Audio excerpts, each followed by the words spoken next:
Election అప్డేట్స్ను అందరికంటే ముందుగానే తెలుసుకోవాలంటే ఈరోజే ఆర్టీవీ లైవ్ యాప్ని మీ మొబైల్లో డౌన్లోడ్ చేసుకోండి. హిందూ పురాణాలు రామాయణంలోని ఒక వృద్ధ దంపతులకు జన్మించినటువంటి బాలుడు ఆ వృద్ధ దంపతులకి తీర్థయాత్రలకు తీసుకెళ్లే క్రమంలోని వారు వృద్ధులు అలాగే అందులు కావడంతో ఆ బాలుడు ఎవరైతే ఉన్నారో తాను తన భుజస్కంధాల మీద ఆ తల్లిదండ్రులను కావడి మోసుకుంటూ ఊరూరా ప్రతి తీర్థయాత్రకు కూడా తీసుకుని వెళ్ళే క్రమంలోని ఒకానొక చోట వారికి దాహం వేయగా కావిడి దించి వారి దాహార్తిని తీర్చేందుకు నదీ తీరానికి వెళ్ళగా అక్కడ నదిలో నీరు పట్టుకుంటున్నటువంటి ఆ బాలుడిని దశరథ మహారాజు అయినటువంటి శ్రీరామచంద్రమూర్తి తండ్రి ఆయన వేటకు వెళ్తూ జింక అనుకుని పొరపాటున ఆ శబ్దానికి ఆయన గురిపెట్టాడు విల్లు. ఆయనకి విల్లు గురిపెట్టిన తర్వాత ఆ విల్లు గుచ్చుకున్నటువంటి ఆ బాలుడు అక్కడికక్కడే మరణించగా ఆయన చివరి కోరికగా ఆ మంచినీరు ఏదైతే తను పడుతున్నాడో తన తల్లిదండ్రులకి అది చేర్చి వారి దాహాన్ని తీర్చాలని చెప్పినటువంటి ఆ శ్రవణుడే అలనాటి ఆ శ్రవణుడు ఆ తల్లిదండ్రులకు చేసినటువంటి ఆ సేవని ప్రతి ఒక్కరు కూడాను మరువలేరు. అలాగే శ్రీకాకుళం జిల్లా ఆముదాలవలస నియోజకవర్గం చీమలవలస గ్రామంలో మాత్రం కలియుగ శ్రావణుడు ఉన్నాడని చెప్పుకోవచ్చు. తనకు జన్మనిచ్చినటువంటి తల్లి చేసినటువంటి ఆ సేవని గుర్తుంచుకొని ఆ తల్లి యొక్క ప్రేమని పొందినటువంటి ఈనాటి శ్రావణుడు తల్లి మరణానంతరం తల్లిని మరవలేక ఆమె గుర్తులకి ఆమె ప్రేమకి బందీ అయినటువంటి శ్రావణుడు స్వయంగా ఆ తల్లికి ఆలయాన్ని నిర్మించడం జరుగుతుంది. ఈ ఆలయాన్ని చూసేందుకైతే చుట్టుపక్కల ఉన్నవారు ఎంతోమంది ఇక్కడికి విచ్చేసి ఈ ఆలయ నిర్మాణాన్ని చూస్తున్నారు. అలాగే తల్లి పేరు మీద శ్రావణుడు చేస్తున్నటువంటి సేవలను అయితే ప్రతి ఒక్కరు కూడాను మరువలేరు. అలాగే ఆయన చేస్తున్నటువంటి సేవలన్నీ కూడాను తన తల్లిని ఉద్దేశించి తన తల్లి యొక్క ప్రేమని తను ఎంతైతే ప్రేమ పొందాడో అంతే ప్రేమతోని ప్రతి ఒక్కరికి కూడా ఆ సేవ అందించేందుకైతే ఆయన అహర్నిశలు శ్రమిస్తూ ఆయనకు వచ్చే ఆదాయంలోని ప్రతి ఒక్క రూపాయి కూడా ఆ సేవా కార్యక్రమాలకి వినియోగించడం అయితే చాలా గొప్ప అనే చెప్పుకోవచ్చు. ఎందుకంటే ఈనాడు చూసుకున్నట్లయితే కనుక తల్లిదండ్రులని ఇంట్లోంచి గెంటేసే వాళ్ళే ఉన్నారు తప్ప తల్లిదండ్రులకి పిడికిడు ముద్ద పెట్టే వాళ్ళు కరువయ్యారు. ఇటువంటి ఈ కలియుగంలోని మరణించిన తల్లి కోసం ఆ మాతృమూర్తి కోసం ఆయన కడుతున్నటువంటి ఆలయం ఆయన ప్రేమ ఆ చిహ్నం ఏదైతే ఉందో ఇది ప్రతి ఒక్కరు కూడా తెలుసుకోవాలి. ఇందులో భాగంగానే ఆర్టీవీ ఈరోజు మీ ముందు ఆ శ్రావణ్ణి పరిచయం చేసే ప్రయత్నం అయితే చేస్తుంది. మనతో పాటు శ్రీకాకుళం జిల్లా ఆముదాలవలస నియోజకవర్గం చీమలవలసకు చెందినటువంటి శ్రావణ్ కుమార్ ఉన్నారు. అసలు తన తల్లి కోసం ఈ ఆలయాన్ని ఎందుకు నిర్మిస్తున్నారు, తన తల్లికి ఆయనకు ఉన్నటువంటి ఆ అనుబంధం ఎటువంటిది వారి మాటలోనే తెలుసుకుందాం.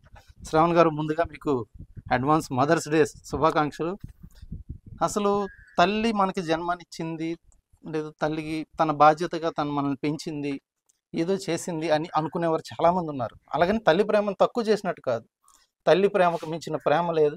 అటువంటి తల్లి ప్రేమకి మీరు ఎంత బందీలు అయిపోయారంటే మీ తల్లి గారి మరణానంతరం ఆమె కోసం మీరు కడుతున్నటువంటి ఆలయం అసలు ఎందుకు మీకు ఈ ఆలోచన వచ్చింది? మీ తల్లి గారికి మీకున్నటువంటి అనుబంధం ఎటువంటిది?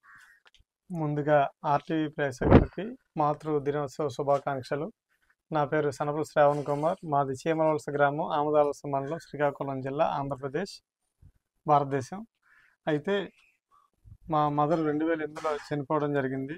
అమ్మగారు చనిపోయినప్పటికీ నాకు 21-22 సంవత్సరాల వయసు. ఆ వయసులో నేను ఇంకా ఎటువంటి సంపాదన లేకుండా ఉన్నాను.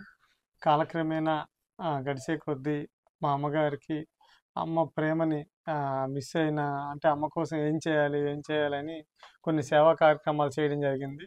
అక్కడితో కూడా నా మనసు సంతృప్తి చెందక అమ్మ కోసం ఏదైనా ఒక గుడిలా కట్టి అమ్మని దేవుళ్ళ పూజించుకోవాలనేది నా యొక్క అభిప్రాయం ఉండే.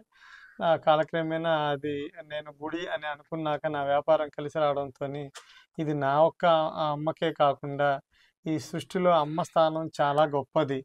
అమ్మ అనేది లేకపోతే ఈ సృష్టి సమస్త జీవరాశి కూడా లేదు. అలాంటి చరిత్రలో కూడా సమస్త వేదాలు కూడా మాతృదేవో భవ అని అన్ని వేదాలు చెప్పడం జరిగింది.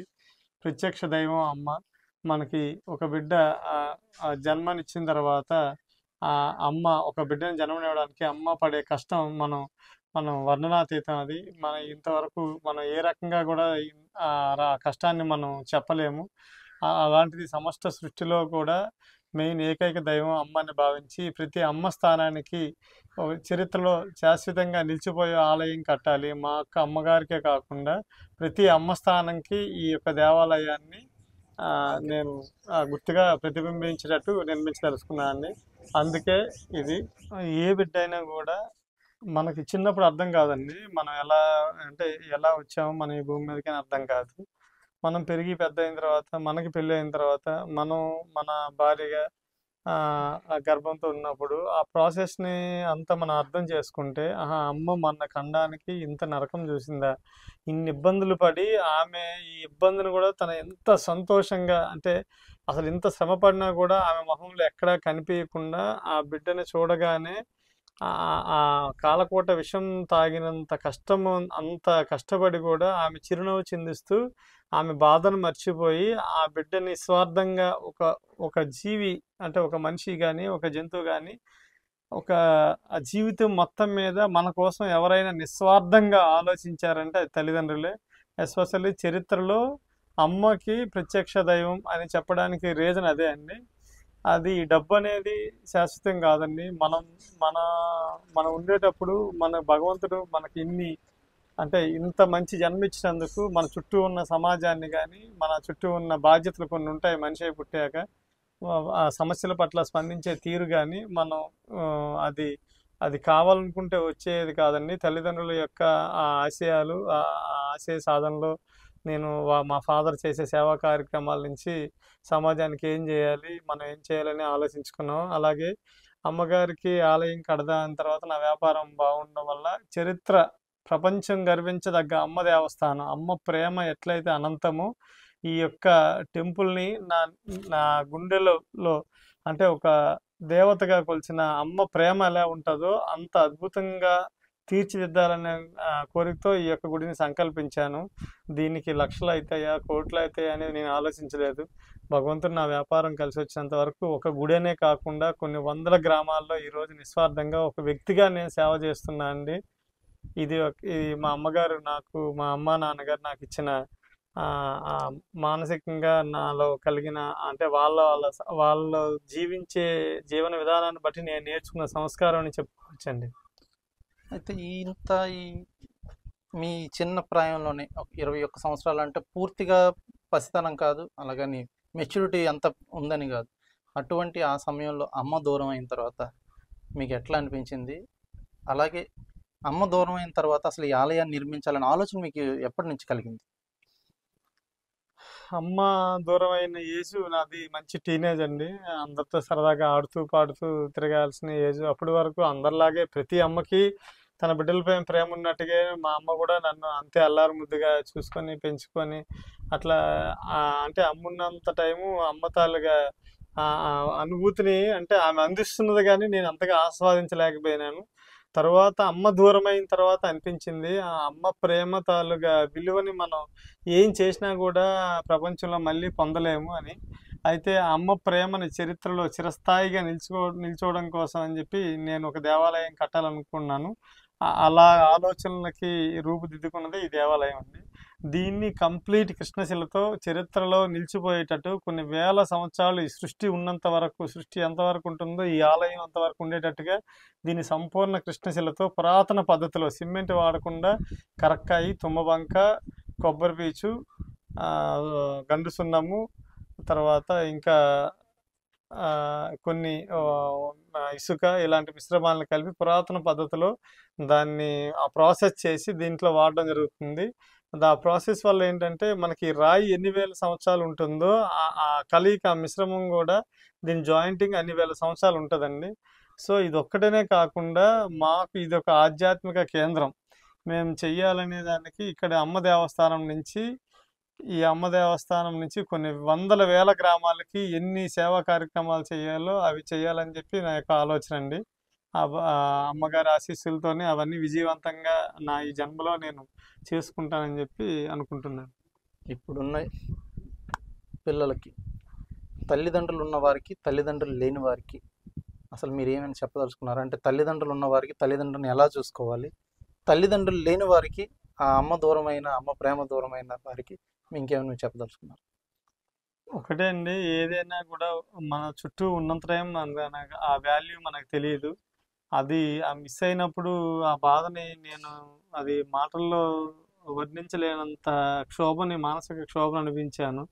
ఆ క్షోభను అనుభవించాను కాబట్టే ఈరోజు ఇంతటి మహోన్నత దేవాలయం ఇన్ని కోట్ల మందిలో భగవంతుడు నన్ను ఎంచుకున్నాడు. మరి ఆయన ఈ యొక్క అమ్మ దేవాలయాన్ని కట్టడానికి నిజంగా ఇందాక మీరు చెప్పినట్టుగా రామాలయంలో శ్రవణుడు ఎంత ఇచ్చేసాడో తెలియదు. యాదృచ్ఛికంగానో మరి ఆ భగవత్ సంకల్పం తెలియదు. నా పేరు శ్రవణ్ కుమార్ అవ్వడం, ఇప్పుడు కూడా అయోధ్యలో రామ మందిర నిర్మాణం అయినప్పుడు ఇది కూడా స్టార్ట్ చేయడం, అది యాదృచ్ఛికమా లేకుంటే అది దైవ సంకల్పం అనేది నాకు అర్థం కావట్లేదు.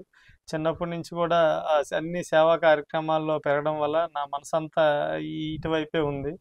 దయచేసి ప్రతి ఒక్కరూ కన్న తల్లిదండ్రుల్ని, ఈ తల్లిని దైవంలా భావించి అంటే వాళ్ళకి అవసాన దశలో వాళ్ళకి అవసరమైనవన్నీ మనం ఇవ్వాలండి. వాళ్ళని ఒంటరిగా చేసి ఎక్కడ దూరంగా వెళ్ళిపోవడమో లేకపోతే అట్లా చేస్తే అది మనం ఎప్పటికీ ఆ లోటు మన జీవితంలో తీర్చలేనిది అయిపోతుంది. ఇంకోటి ఏంటంటే అన్నిటికంటే ముందు మిమ్మల్ని చూసి మీ పిల్లలు పెరుగుతారు. మీ పిల్లలు మీలా అంటే మీరే తల్లిదండ్రులను పట్టించుకోకపోతే మీకు కూడా వయసు వచ్చినాక మీ పరిస్థితి కూడా అదే అవుతుంది. అదొక్కటి హెచ్చరికగా అనుకోండి, లేకపోతే ఇదొక సూచన అనుకోండి. దీన్ని బట్టి మనం మన తల్లిదండ్రులకు చేస్తూ సేవలు చేసుకుంటూ పోతే దాన్ని చూసి మన పిల్లలు మనకి తల్లిదండ్రులు అంటే ఎలా గౌరవించాలనేది అర్థం చేసుకుంటారు. అయితే పిల్లలు సమాజాన్ని అయినా చూస్తారు, లేకుంటే మనైనా చూసి నేర్చుకోవాలి. కాబట్టి ఒక మంచి తల్లిదండ్రులు అనిపించుకుంటే రేపొద్దున్న వాళ్ళు కూడా మంచి పిల్లలు అనిపించుకునే అవకాశం ఉంది. మీరు నెగ్లెక్ట్ చేసి తల్లిదండ్రులు పట్టించుకోకుండా ఉంటే మీ పిల్లలు కూడా రేపొద్దున మీ పరిస్థితికి వచ్చేటప్పటికి అలాగే ఇదవుతుంది. ప్రతి పిల్లలు కూడా తల్లిదండ్రుల పట్ల సంపూర్ణ బాధ్యతను వ్యవహరించి వాళ్ళ యొక్క అవసరాలని, వాళ్ళ యొక్క అభిమతాన్ని గౌరవించి వాళ్ళకి ఒక వయసు అయిపోయిన తర్వాత నిస్వార్థంగా మీరు సేవలు చేసినట్టయితే నిజంగా కోటి దేవతలను పూజించినంత పుణ్యం కలుగుతుంది. మనకి వాళ్ళు జన్మనిచ్చినందుకు వాళ్ళ రుణం తీర్చుకునే భాగ్యం కలుగుతుంది. అమ్మ లేని వాళ్ళు కూడా ఇదే నాలాగే ఎంతో నరకయాత్ర అనిపిస్తున్నారు. దయచేసి అంటే మనం ఒక్కరమో అనుకోవద్దు. మనం చేయాలంటే చాలా రకాలు చేయొచ్చు, చాలా రకాల సేవలు చేసుకోవచ్చు. మేము ఈ టెంపుల్ ఒకటే కాకుండా విభిన్న పద్ధతుల్లో రకరకాల సమస్యలపైన స్పందించి మాకు అందుబాటులో ఉన్న వాటికి పరిష్కారం దిశగా మేము ఇప్పుడు జాబ్ మేళా అయితేనేమి, లేకుంటే బయట ఈ కొన్ని సమస్యల పట్ల కొన్ని సేవా కార్యక్రమాలు అయితే కానీ ఒక వ్యక్తిగా ఉండే నేను ఇవన్నీ అంటే చిత్తశుద్ధి ఉంది కాబట్టి చేయగలుగుతున్నా అండి. చిత్తశుద్ధి లేకపోతే ఇందులో ఒక అడుగు కూడా ముందుకెళ్ళాను. ఇప్పుడు చూస్తే కనుక అమ్మ ప్రేమతో పాటు తండ్రి లాలన మీకు ఏ విధంగా లభించింది? ఈ గ్యాప్లోని అంటే అమ్మ ఉన్నంత వరకు అమ్మ మీకు ప్రేమ పంచింది. అమ్మ తర్వాత నాన్న గురువుగా మీకు నాన్న అందించిన ప్రేమ ఏంటి? మాది మా నాన్నగారు వాళ్ళు 10 మంది అన్నదమ్ములండి. ఆయనకి ఫస్ట్ టీచర్గా జాబ్ వచ్చింది. మా అన్నయ్య నాకు 6 సంవత్సరాలు, మా అన్నయ్య గారికి 9 సంవత్సరాలు ఉండేటప్పుడు ఆయన క్యాన్సర్తో చనిపోవడం జరిగింది. అక్కడి నుంచి మా నాన్నగారు అయ్యో ఏ జన్మలో ఏ పాపం చేశానో చెట్టంత కొడుకు చనిపోయిన బాధలో ఉండి ఆయన ఆ బాధని ఇంకొకసారి ఎప్పుడు ఇట్లాంటి మిస్టేక్ జరగకూడదని చెప్పి ఆయన ఇంచుమించు కొన్ని వేల మందికి వైద్య సహాయం కానీ, బట్టల రూపేణా కానీ, ధన సహాయం కానీ ఆయనకున్న సోర్స్లో కొన్ని సందర్భాల్లో అయితే నేను చిన్నగా ఉన్నప్పుడు చూసేవాడినండి. ఆయన దగ్గర లేకపోతే అప్పాడిచ్చిన సందర్భాలు ఎక్కువ. ఆయన నార్మల్గా ఇచ్చిన దానికంటే అప్పాడిచ్చిన సందర్భాలు ఎక్కువ ఉన్నాయి. అవన్నీ చూస్తూ పెరిగిన మీకు పెద్ద అయిన తర్వాత నాన్న పడిన కష్టం సర్వీస్లో కూడా కొందరు చూసి మా నాన్న అప్పు చేసి మరి ఇలాంటి కార్యక్రమాలు చేస్తున్నారే, మా నాన్నకు వద్దని చెప్పాలని మీకు ఎప్పుడైనా అనిపించిందా? నేను అంటే ఆ రకంగా అర్థం చేసుకోలేదండి. ఒక మనిషి ఒక పని చేయాలంటే ఎంతో లోపల మనో నిగ్రహం కానీ ఆ చిత్తశుద్ధి కానీ అవసరం. ఆయనతో చేస్తూ ఆయన 10 మందికి చేస్తే నేను 1000 మందికో నా చేయి ఇంకా 1,00,000 మందికో చేయాలనే ఆలోచన వచ్చింది తప్పించి ఏ రోజు కూడా అయ్యో మా నాన్నగారు సంపాదించలేదు నేను కోట్లు సంపాదించేసి ఇట్లా నేను అంటే మనిషి నా వరకు నేను బతకడం అనేది ప్రధానం కాదండి. ఎప్పుడైనా కూడా ఇంత సమస్త జీవరాశిలో మానవ జన్మ అనేది చాలా మంచి జన్మ. దీన్ని మనం ఉన్నప్పుడే కాకుండా మనం చనిపోయిన తర్వాత కూడా మన మన తాలూగా జ్ఞాపకాలు ఈ మన చుట్టూ ఉన్న పరిసరాల మీద ఎంతవరకు అయితే మనం ఆ, ఆ, ఆ, దాన్ని ముద్రించగలుగుతామో అది మనం బతుకున్నట్టండి. అందరిలాగే బతికి నా కుటుంబాన్ని నేను పోషించుకొని బతకాలంటే ఒక జంతువుకి నాకు పెద్ద తేడా ఏం లేదని ఆ భావన నాలో ఆయన చేసే కార్యక్రమాల వల్ల కలిగింది. అందుకు ఈ రోజు కూడా 99% నాకున్న ప్రతి అవకాశాన్ని నేను ప్రజల యొక్క పేద ప్రజలు యొక్క సేవా మార్గానికి నేను ఉపయోగించుకుంటానండి. ఏ రోజు సంపాదన మీద అంటే సంపాదించాలని ఉంది, కానీ సంపాదనని ప్రజలకు ఉపయోగించాలనే దాంతో మోటివ్తో సంపాదిస్తే తప్పించి ఆ వ్యక్తిగతంగా నేను ఇది డెవలప్మెంట్ అయిపోవాలి, లేకుంటే నాకు నేను ఒక పెద్ద కారు కొనుక్కోవాలి, బంగ్లాలో ఉండాలనే ఆలోచన ఎప్పుడు నాకు రాలేదండి. ఈ ఈ రోజు ఆలయ నిర్మాణం తర్వాత ఈ ఆలయంతో పాటు ట్రస్ట్ ఫామ్ చేసి ఓల్డేజ్ హోమ్ ఏర్పాటు చేసి ఏమైనా ఆ అవసాన దశలో ఉన్నటువంటి ఆ తల్లిదండ్రులను ఎవరైనా చేరదీసి మీకు దూరమైనటువంటి అమ్మ ప్రేమను మళ్ళీ పొందే ఆలోచన ఏమైనా ఉందా? అంటే యాక్చువల్గా ఓల్డ్ ఏజ్ హోమ్ అనేది కంటబట్ పొజిషన్లో తప్పదు. నా ఆలోచన అయితే ఓల్డ్ ఏజ్ హోమ్ అవసరం లేకుండా ప్రతి ఒక్క ఇంట్లోకి మనం అట్లీస్ట్ రోజుకి ఒక పూట అయినా కూడా వాళ్ళకి ఒక భోజనం పంపించాలి. అది మండలం వారీగా నా శక్తి సరిపోతుందా, జిల్లా వారీగా సరిపోతుందా, రాష్ట్రం మొత్తం మీద ఇచ్చే అవుతుందనేది తెలియదు. మొత్తానికి ఆలోచన అయితే ఉందండి. ఇక్కడ ఒక అంటే ఇక్కడ ఒక ప్లేస్ అయితే తీసుకోవడం జరిగింది. గుడితో పాటు నేను పార్లర్గా ఒక 10 acres ఇట్లా, అంటే ఒక అనాథాశ్రమం చిన్నపిల్లలది. మరీ మనం ఆ పని చేయలేనప్పుడు అంటే నేను ఫస్ట్ నుంచి కూడా నేను ఓల్డ్ ఏజ్ హోమ్ అనేది నిరాదరణకు గురి అవ్వకూడదు, జనంలో మార్పు రావాలని ఇది పెట్టాను. ఒకవేళ ఇంకా నా వల్ల అది కాకపోతే తప్పనిసరిగా ఇంకా అది తప్పదు అన్నప్పుడు ఓల్డ్ ఏజ్ హోమ్ కట్టడమో ఏదైనా ప్లాన్ చేస్తున్నాను. మొత్తానికి ఎక్కడ సృష్టిలో ప్రతి ఒక్క సందేశం అండి, అమ్మని మీరు ఏ పరిస్థితుల్లో ఉన్నా ఎంత గొప్పవారైనా కూడా అమ్మ నిరాధారణకు గురవ్వకుండా చూడండి. మీరు ఎంత గొప్పవాళ్ళైనా ఎంత మంచి పొజిషన్లో ఉన్నా తల్లిదండ్రులకు దూరంగా ఉంటే మాత్రం తల్లిదండ్రులు సేవ చేసుకోలేకపోతే మనకి జన్మ వేస్ట్.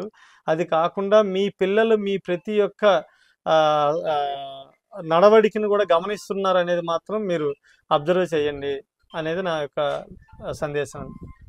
చూస్తే గనక అమ్మ లేనటువంటి శ్రావణ్ అమ్మ గుర్తుగా ఈ ఆలయాన్ని నిర్మించడమే కాదు, అలాంటి అమ్మ లేని వారు ఎంతమందో వారి వారి తల్లిదండ్రులను గుర్తు చేసుకుంటూ ఒక్కరోజైనా, సంవత్సరానికి ఒక్కరోజైనా సరే మీకు వీలైనంతగా వారికి సేవలు అందించండి, తోటి వారికి సహాయపడండి. మీరు సంపాదించే ₹1 మీకు చేతనైనంత వరకు మీరు సమాజం కోసం ఖర్చు పెట్టండి. అలాగే తల్లిదండ్రులు ఉన్నవారు వారి అవసాన దశలోని వారిని విడిచిపెట్టకుండా వారికి సేవ చేసుకునే భాగ్యం ఏదైతే ఉందో అది ఒక అదృష్టంగా భావించి ఖచ్చితంగా వారికి సేవ చేసుకునే భాగ్యం మాత్రం ప్రతి ఒక్కరు కూడా కలిగి ఉండాలి. అలాగే మదర్స్ డే సందర్భంగా ప్రతి ఒక్కరు కూడా శుభాకాంక్షలు తెలియజేస్తూ వీడియో జర్నలిస్ట్ రామకృష్ణతో సురేష్, RTV, శ్రీకాకుళం. మరిన్ని వీడియోస్ కోసం ఛానల్ ని సబ్స్క్రైబ్ చేయండి, లేటెస్ట్ అప్డేట్స్ కోసం వాట్సాప్ ఛానల్ ని ఫాలో చేయండి అండ్ లింక్ డిస్క్రిప్షన్ లో ఉంది.